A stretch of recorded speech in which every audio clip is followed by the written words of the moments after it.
আরজিকর কাণ্ডে আমরা দেখলাম সঞ্জয় রায়ের একদম যাবজ্জীবন কারাদণ্ড ঘোষণা হয়ে গেল, কিন্তু তারপরে আমাদের মনের মধ্যে প্রশ্ন ছিল যে আরজিকর কাণ্ডে কি সঠিক বিচার হয়ে গেছে?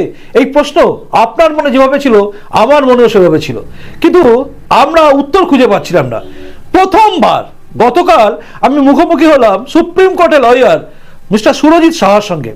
সুরজিৎ সাহার সঙ্গে মুখোমুখি হওয়ার পরে যে কথোপকথন হয়েছে সেগুলো কিন্তু আপনাকে চমকে দেবে। এক ঝলক আপনি দেখুন। আরজিকর ম্যাটারে যাকে ফাঁসানো হয়েছে, আমি বলছি, দায়িত্ব নিচ্ছি, যাকে ফাঁসানো হয়েছে ভিকটিম সঞ্জয় রায় এখন কনভিক্টেড, লাইফ টাইম দেওয়া হয়েছে।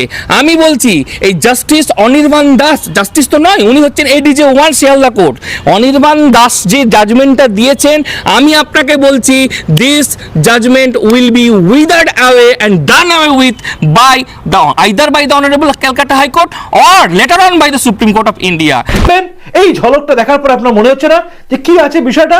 সম্পূর্ণটা আপনি খুব মন দিয়ে দেখুন, প্রতিটা কথা আপনি মন দিয়ে শুনবেন। আপনি যদি আরজিকর কাণ্ডে অভয়ার পাশে থাকেন, মানে অভয়ার মা বাবার পাশে থাকেন, তাহলে এই প্রতিবেদনটা আপনাকে ভাবাবেই।